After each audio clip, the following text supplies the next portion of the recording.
తెలంగాణలో పంచాయతీ ఎన్నికల ఫలితాలపై రాజకీయ పార్టీల మధ్య మాటల యుద్ధం కొనసాగుతోంది. ఎవరు ఎన్ని గ్రామాల్లో గెలిచారు, గ్రామీణ తెలంగాణపై ఎవరి పట్టు ఉంది, ఇప్పుడు రాష్ట్రంలో ఇదే ప్రధాన చర్చగా మారింది. కానీ అసలు పంచాయతీ ఎన్నికల్లో పార్టీల గెలుపోటముల లెక్కలు చెప్పడం ఎంతవరకు సబబు? పార్టీలకు అతీతంగా జరిగే ఈ ఎన్నికల్లో రాజకీయ పార్టీలు చెప్పుకుంటున్న లెక్కల్లో వాస్తవం ఎంత?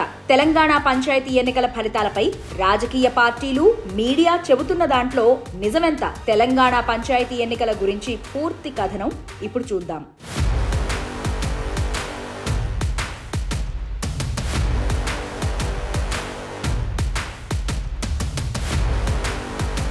గ్రామ పంచాయతీ ఎన్నికలు చట్టపరంగా పార్టీలకు అతీతంగా జరిగే ఎన్నికలు. ఈ ఎన్నికల్లో ఏ పార్టీ గుర్తుండదు, ఏ పార్టీ అధికారికంగా అభ్యర్థులను నిలబెట్టే వెసులుబాటు ఉండదు. సర్పంచ్, వార్డు సభ్యుల ఎన్నికల్లో అభ్యర్థి వ్యక్తిగత ఇమేజ్, గ్రామంలో వారు చేసిన పనులు, స్థానిక సమీకరణలే కీలకంగా మారతాయి. అసెంబ్లీ, లోక్సభ ఎన్నికల తరహాలో ఇవి పార్టీ ఆధారిత ఎన్నికలు కావు. అయితే తెలంగాణలో 3 దశల్లో జరిగిన గ్రామ పంచాయతీ ఎన్నికలు పూర్తవగానే కాంగ్రెస్, బీఆర్ఎస్, బీజేపీ పార్టీలు తాము భారీగా గెలిచామని ప్రకటించాయి. కాంగ్రెస్ పార్టీ గ్రామీణ తెలంగాణలో తమ పట్టు బలపడిందని చెబుతుంటే, బీఆర్ఎస్ ఇప్పటికీ గ్రామాల్లో తమకే బలం ఉందని అంటోంది. మరోవైపు బీజేపీ గ్రామాల్లో తమ ప్రాబల్యం క్రమంగా పెరుగుతోందని వాదిస్తోంది. కానీ ఈ ప్రకటనల వెనుక ఉన్న లెక్కలు అసలు ఏ మేరకు వాస్తవం అన్న ప్రశ్నలు ఇప్పుడు రాజకీయ విశ్లేషకుల నుంచి వస్తున్నాయి.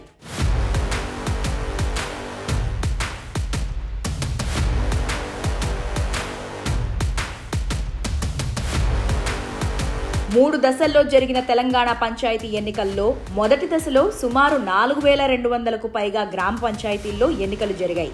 ఈ దశలో కాంగ్రెస్ మద్దతు ఉన్న అభ్యర్థులు దాదాపు 2800కు పైగా సర్పంచ్ స్థానాల్లో గెలిచామని ప్రకటించారు. బీఆర్ఎస్ మద్దతున్న అభ్యర్థులు 1100కు పైగా గ్రామాల్లో విజయం సాధించామని చెబుతున్నారు. ఇక బీజేపీ మద్దతుతో పోటీ చేసిన అభ్యర్థులు సుమారు 200 లోపే గెలిచినట్లు పార్టీ లెక్కలు చెబుతున్నాయి.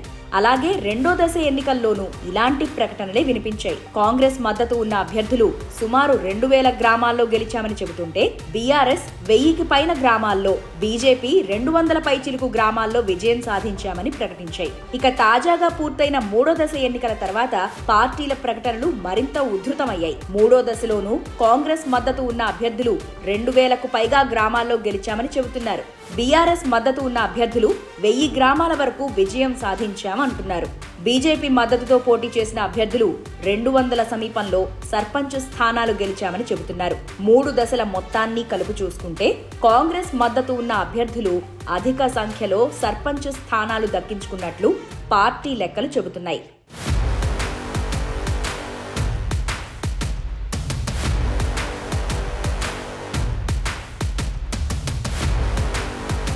మూడు దశల్లో జరిగిన తెలంగాణ పంచాయతీ ఎన్నికల్లో మొత్తంగా 12728 గ్రామ పంచాయతీలున్నాయి. ఈ 3 దశల్లో కలిపి సుమారు 35,000 నుంచి 38,000 మధ్య సర్పంచ్ అభ్యర్థులు పోటీ చేసినట్లు అంచనా.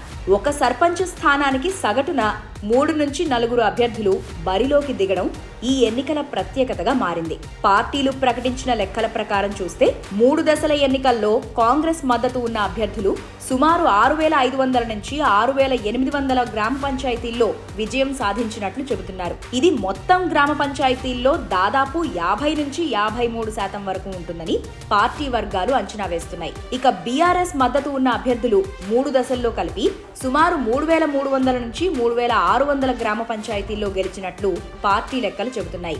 శాతం పరంగా చూస్తే ఇది దాదాపు 26 నుంచి 28% మధ్య ఉంటుందని రాజకీయ విశ్లేషకులు అంచనా వేస్తున్నారు.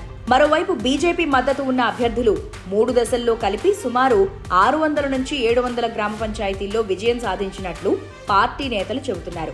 ఇది మొత్తం గ్రామ పంచాయతీల్లో దాదాపు 5 నుంచి 6% మాత్రమే ఉండవచ్చని అంచనా. ఇవన్నీ కాకుండా ఏ పార్టీ మద్దతు లేకుండా స్వతంత్రంగా గెలిచిన అభ్యర్థులు కూడా సుమారు 1500 నుంచి 1700 గ్రామ పంచాయతీల్లో విజయం సాధించినట్లు విశ్లేషకుల అంచనా.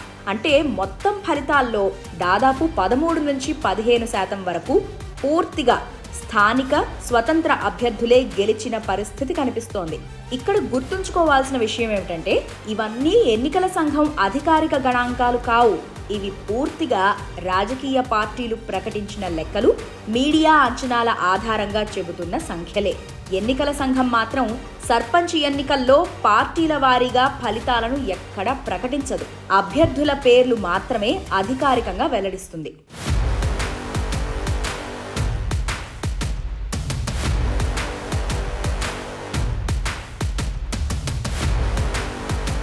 ఇక్కడే అసలు సమస్య వస్తుంది.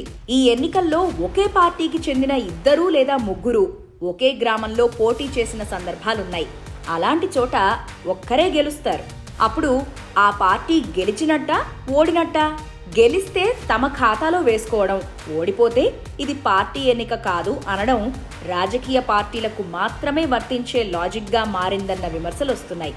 పంచాయతీ ఎన్నికల్లో ఈ పార్టీ ఎన్ని గెలిచింది అని చెప్పడం రాజకీయంగా ఉపయోగపడవచ్చు, కానీ చట్టపరంగా ఈ లెక్కలకు ఎలాంటి అధికారిక హోదా ఉండదు.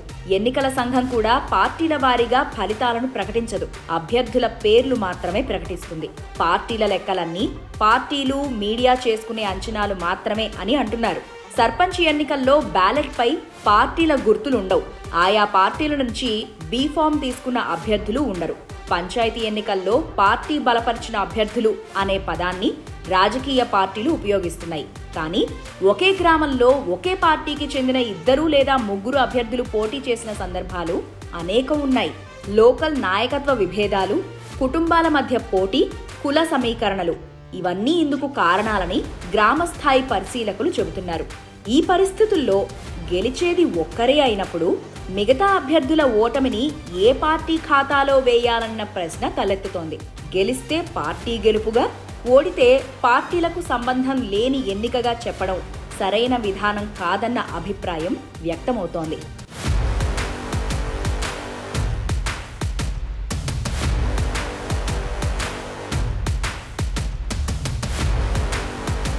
ఈ నేపథ్యంలో మీడియా పాత్రపైన ప్రశ్నలొస్తున్నాయి. టెలివిజన్ ఛానళ్లలో పార్టీల వారీగా గెలుపుల లెక్కలు ప్రసారం అవుతున్నాయి. అయితే ఈ లెక్కలు ఎన్నికల సంఘం అధికారికంగా విడుదల చేసినవి కావు. ఎన్నికల సంఘం సర్పంచ్ ఎన్నికల్లో పార్టీల వారీ ఫలితాలను ప్రకటించదు అన్న విషయం తెలిసిందే. అధికంగా రాజకీయ పార్టీల ప్రకటనల ఆధారంగానే ఈ గణాంకాలు వెలువడుతున్నాయని విశ్లేషకులు చెబుతున్నారు. స్వతంత్రంగా గెలిచిన అభ్యర్థులను ఏ పార్టీ ఖాతాలో చూపిస్తున్నారన్నది స్పష్టత లేకపోవడం మరో చర్చకు దారితీస్తోంది. పార్టీ గుర్తులే లేని ఎన్నికల్లో పార్టీ మ్యాప్లు, గెలుపు గ్రాఫ్లు చూపించడం గ్రామీణ ఓటర్లలో అయోమయాన్ని పెంచుతోందన్న విమర్శలున్నాయి.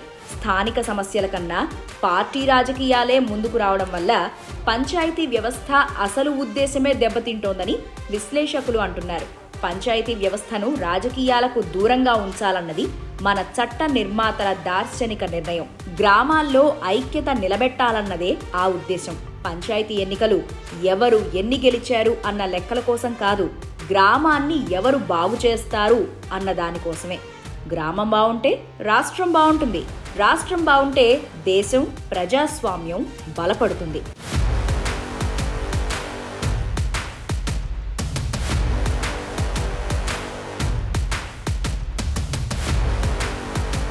గ్రామాల్లో సర్పంచ్ ఎన్నికల ఫలితాలను నిర్ణయించేది రాజకీయ పార్టీలు కాదని, కుటుంబ బలం, కుల సమీకరణలు, వ్యక్తిగత సేవలు, లోకల్ గ్రూపులేనని గ్రామీణ రాజకీయాలపై అవగాహన ఉన్నవారు చెబుతున్నారు. గ్రామ పరిపాలనను రాజకీయాలకు దూరంగా ఉంచాలన్న ఉద్దేశంతోనే మన గత పాలకులు పంచాయతీ వ్యవస్థకు సంబంధించిన చట్టాలను రూపొందించారని, గ్రామ ఐకమత్యాన్ని కాపాడేందుకే ఈ విధానం తీసుకొచ్చారని గుర్తు చేస్తున్నారు. కానీ ప్రస్తుతం రాజకీయ పార్టీలు ఆ చట్టాల ఉద్దేశాన్ని పక్కనబెట్టి గ్రామాల్లో రాజకీయ విభేదాలు పెంచుతున్నాయన్న ఆందోళన వ్యక్తమవుతోంది. పంచాయతీ ఎన్నికల ఫలితాలను పార్టీల గెలుపులుగా కాకుండా గ్రామ ప్రజల తీర్పుగా చూడాలన్న డిమాండ్ వినిపిస్తోంది.